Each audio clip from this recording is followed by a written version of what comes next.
Good evening, everyone. Thank you for joining us tonight. You're tuned in to Emo Nightly News every moment online. Here are the headlines for this evening.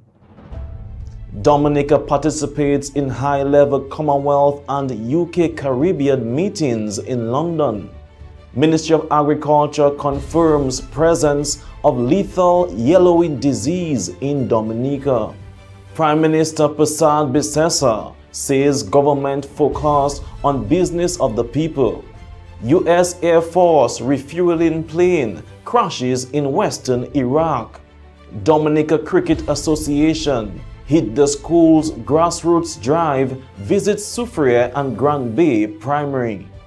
And West Indies women name unchanged squad for blockbuster T20 clash against Australia. Details of these stories and more coming up next. Stay with us. Welcome to Antigua. Them people have no behavior, they have no behavior. Welcome to Antigua. Clear out how you know it's danger, how you know it's danger. When it comes to massive. Welcome back, everyone. I'm your presenter, Rick Francis, and this is a news broadcast for the 13th of March 2026. In local news this evening, the Ministry of Agriculture, Fisheries, Blue and Green Economy has confirmed the presence of lethal yellowing disease in Dominica, following laboratory verification conducted in February 2026 by the University of Florida. The confirmation came after plant samples collected from the Woodfordale area in the Northeast Agricultural Region were tested through the Plant Protection and Quarantine Unit of the Division of Agriculture. Lethal yellowing disease is a highly destructive disease affecting coconut and ornamental palms. It is spread by the plant hopper, Mindus crudus, and can cause infected coconut trees to decline and die within 3 to 6 months. The disease has previously caused major losses in several Caribbean countries, including Jamaica, St. Kitts and Nevis, Cuba, the Bahamas, Antigua, and Guadeloupe. The ministry says it is treating the matter with urgency due to the potential threat to Dominica's coconut industry, which remains one of the island's key agricultural crops. An emergency action plan has been activated, including the designation of the Woodfordale area as a red zone, where strict monitoring will take place. Measures include increased surveillance of coconut palms, destruction of infected trees, and monitoring the movement of coconut planting materials. Also, consultations with farmers, vendors, and other stakeholders. Public awareness campaigns are also expected as authorities work to prevent further spread of the disease. Farmers, organizations, and agricultural groups have elected an interim executive as part of ongoing efforts to establish the National Agriculture Producers Association, NAPA, in Dominica. The executive was elected during a special meeting of the Technical Working Group held on March 11, 2026 at the Roseau Fisheries Complex Conference Room. The meeting brought together stakeholders from across the agricultural sector to finalize key steps toward creating a national umbrella body to represent farmers, fishers, and agricultural producers. The proposed association aims to strengthen representation and advocacy for producers across the agricultural value chain at the national level. The elected interim executive is as follows. President, Mr. Earl White. Vice President, Mr. Danny Edmond. Secretary, Palestina Roll Henry. Assistant Secretary, Ms. Selma Louise. Assistant Treasurer, Mr. Ephraim Roberts. Public Relations Officer, Mr. Dion Francis. Floor members, Lenisha Libla, Kevon Vidal, Kevin James, Michael Warrington, Solomon Pascal, and Heska Charter. The initiative to establish the National Agriculture Producers Association is being spearheaded by the Ministry of Agriculture with technical support from the Cooperative Division. The newly elected executive will now work with stakeholders to advance the formal establishment of the association, which aims to strengthen collaboration among agricultural groups and support the sustainable development of Dominica's agriculture sector. Also in local news this evening, the Dominica Hotel and Tourism Association, DHTA, is inviting residents and visitors to explore Dominica's natural beauty during HikeFest 2026, which will take place throughout the month of May. Held under the theme, Beyond the Bitter Path, this year's event encourages participants to discover some of the island's most pristine environments, including lakes, waterfalls, forest trails, and scenic ridges. The festival will feature a series of guided hikes over 5 Saturdays in May, designed to suit a variety of fitness levels, from easy nature walks to challenging hikes for experienced adventures.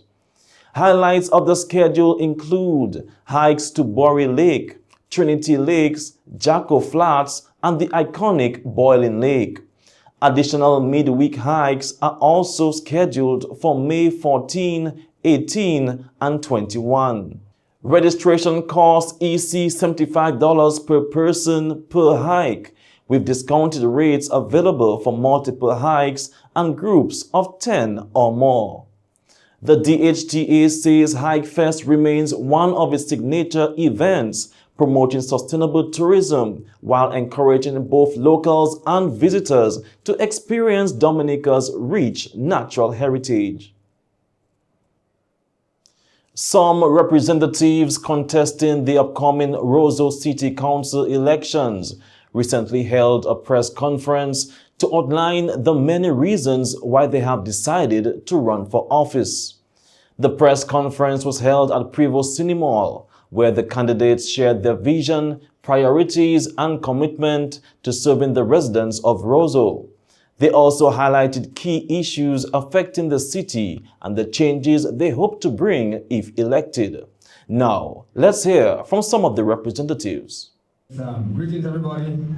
My name is Dominica, candidate for Ward 2, which consists of Roseau Central, Harbour State, Silver Lake. And right now it's about, the reason for stepping up to the plate is because we realize that there's a serious need for serious representation in the city of Roseau and environs. And, being the leader that I am, I take the opportunity to come and step up to the plate. And, my passion and it feels like a joy to me to find solutions. Since I growing up, I like to play crossword puzzles and stuff like that. So solutions is a thing I enjoy, and we need a lot of solutions in the city of Roseau.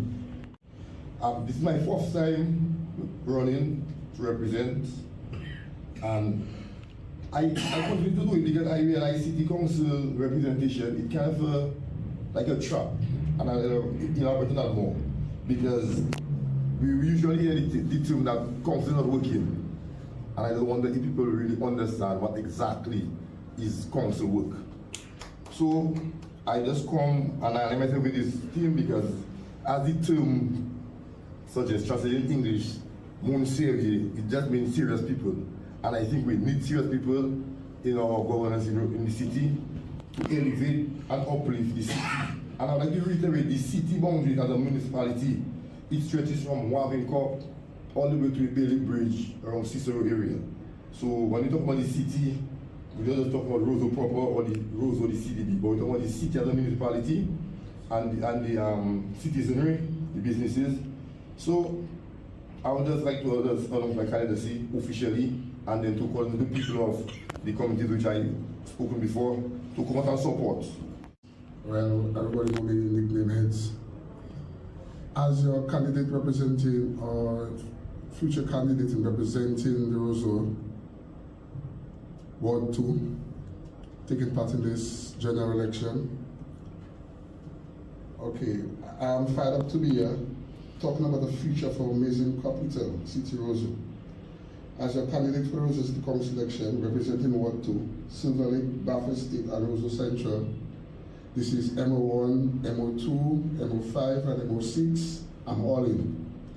I'm all in to be the person there representing you all, and would be the person or the better choice person to better elevate our city, look at ways of better policing, greener space, in ways in which we can help support small business, which in turn will invigorate and better our country.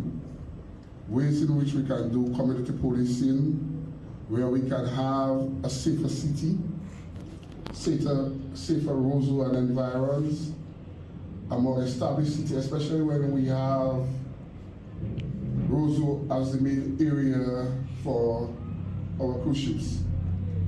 We have to look and see how we can better this, our city, what we have, and make it a better place. So, as I said already, I'm all in and would like the people of these areas, Silver Lake, Baffin State, Roseau, MO1, MO2, MO5, and MO6, to support the better candidate, which is Jason John Baptist. Signal the symbol, which is the tree, for your Roseau City Council election. Thank you all. And finally, Dominica participates in high-level Commonwealth and UK Caribbean meetings in London. Dominica participated in a series of high-level Commonwealth and UK Caribbean engagements in London this week, led by High Commissioner to the United Kingdom, Lorraine Barnes-Roberts. On March 8, the High Commissioner took part in the Commonwealth Foreign Affairs Ministers' meeting, where discussions focused on strengthening economic diplomacy and cooperation among member states. On March 9, she represented Dominica during Commonwealth Day observances, which included a flag-raising ceremony at the House of Commons, a wreath-laying ceremony at Memorial Gates, the Commonwealth Day service at Westminster Abbey, and a reception at St. James Palace attended by Their Majesties the King and Queen. On March 10, Barnes-Roberts also led Dominica's delegation to the UK Caribbean Forum, where leaders discussed trade and investment, climate action, and regional security. Officials say the engagements highlight Dominica's continued commitment to strengthening partnerships within the Commonwealth and deepening cooperation with the United Kingdom and Caribbean partners. And that's all for local news this evening. Stay tuned for regional news coming up next.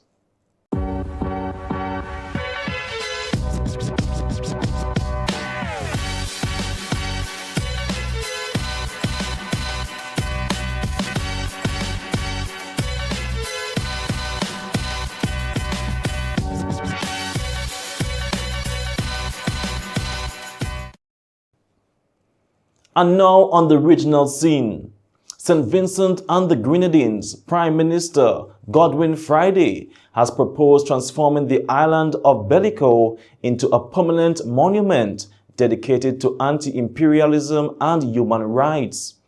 Bellico holds deep historical significance as the site where thousands of Garifuna people were forcibly exiled by British colonial authorities, with many losing their lives during that period. The government says the initiative aims to preserve the island as a sacred space that honors the suffering and resilience of the Garifuna people.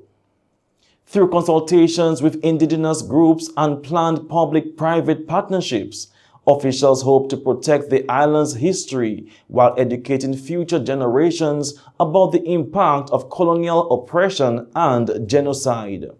The project is intended to ensure that the legacy of the Garifuna survivors remain a lasting symbol of resilience, cultural strength, and the struggle for justice. And finally, in regional news, Prime Minister Kamla Persad-Bissessar says the business of the people of Trinidad and Tobago remains her government's top priority.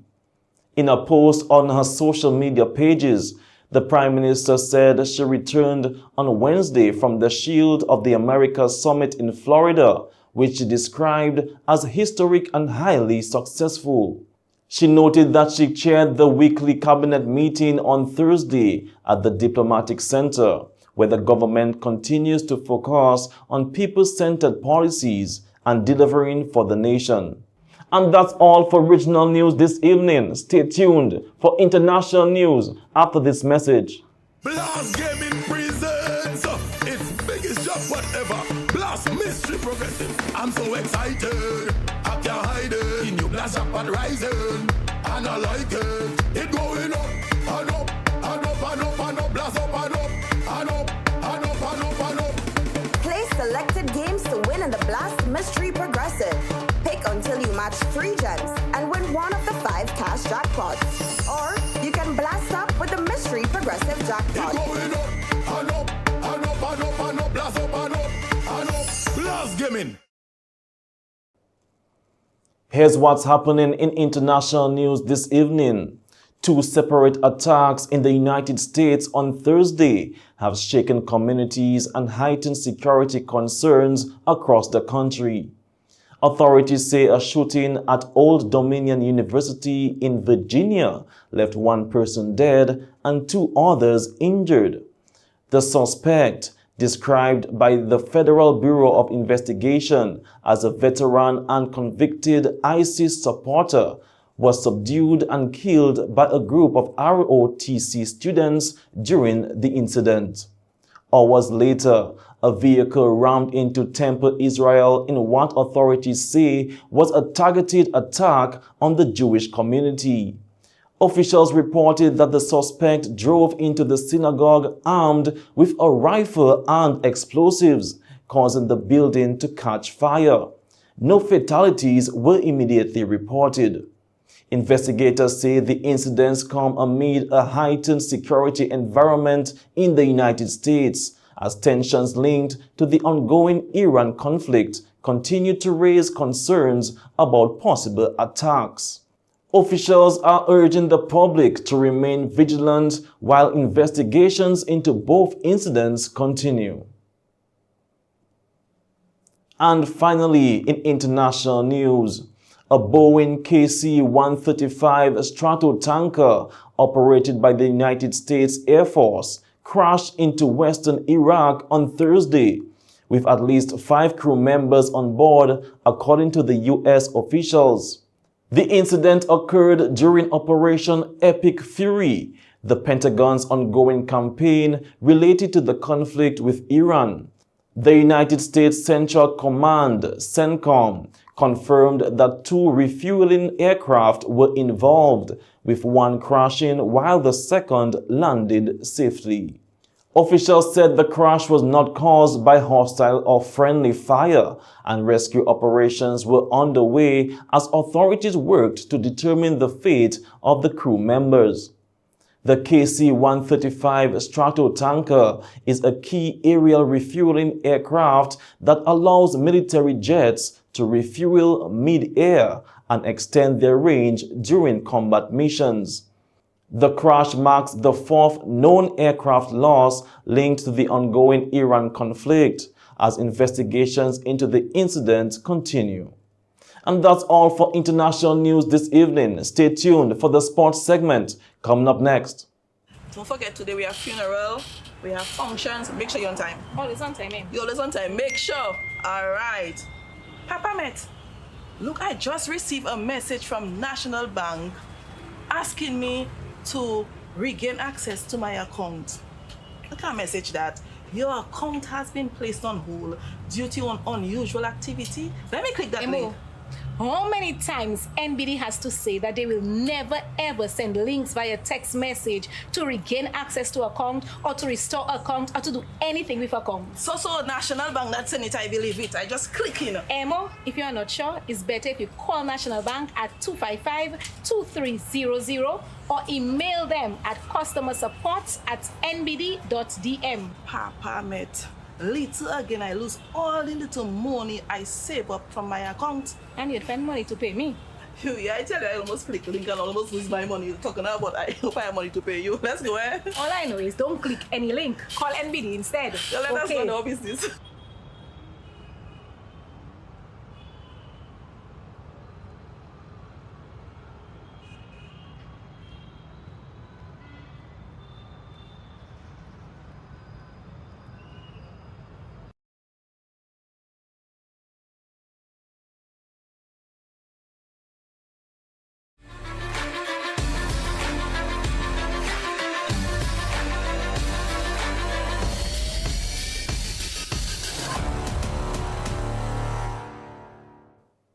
Welcome to the sports segment.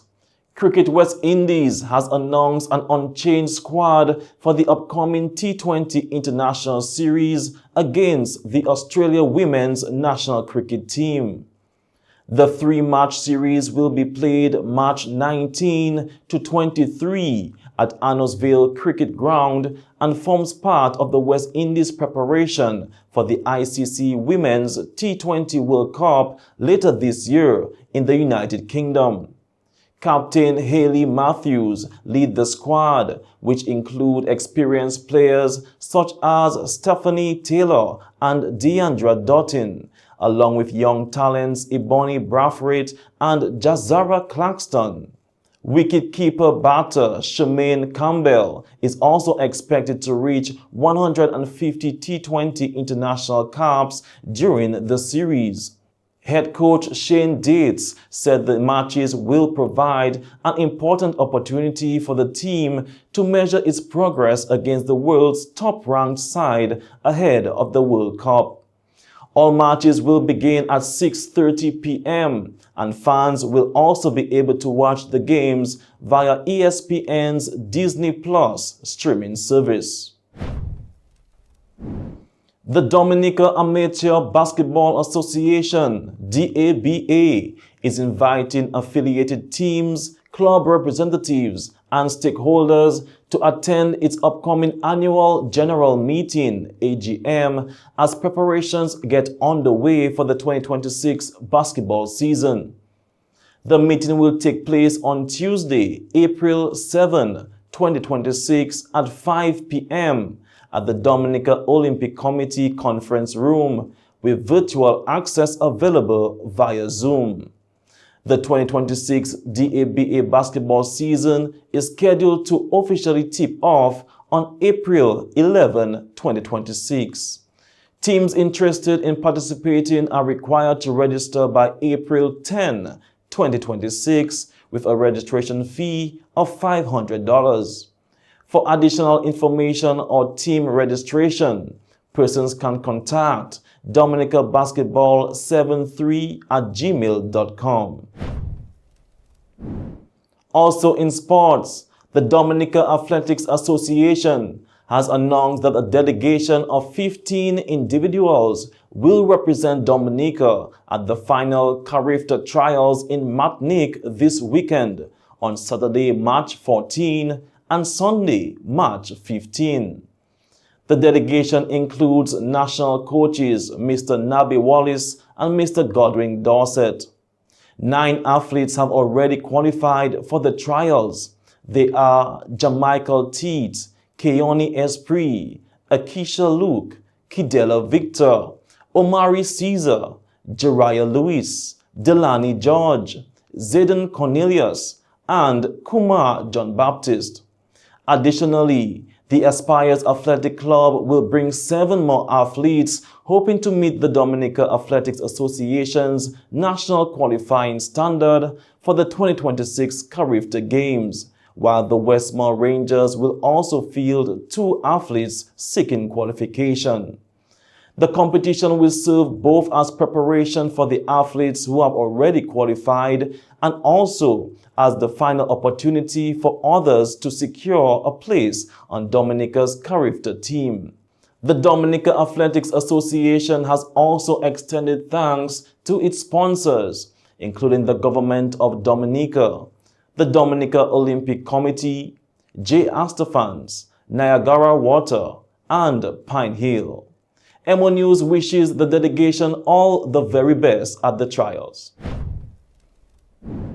And finally, in sports, the Dominica Cricket Association, DCA, continued its Hit the Schools grassroots program with visits to Sufria Primary School and Granby Primary School on Wednesday, March 11. Students enjoyed an exciting cricket session led by members of the DCA, with national female cricketer Abini Seja joining the activities to share her skills, encouragement, and passion for the game. The visit concluded with the presentation of cricket kits to both schools, aimed at supporting the continued development of cricket among young players. The DCA congratulated the students and staff of both schools and said the Hit the Schools drive will continue with more visits to schools across the island. And that's all for the sports segment this evening. Stay tuned for the weather report coming up next.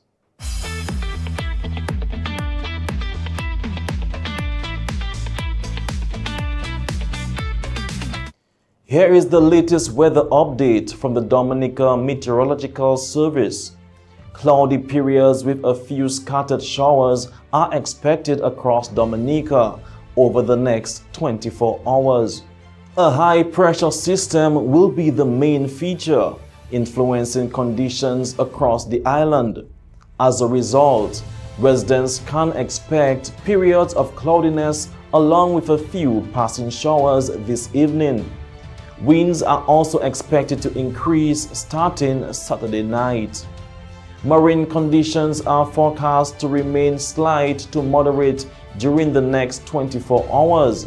Seas along the east coast are expected to reach around 7 feet, while seas along the west coast should be near 3 feet. However, mariners should be aware that sea conditions are expected to deteriorate beginning Saturday night. And that's your latest weather update for this evening. As usual, stay safe and stay informed.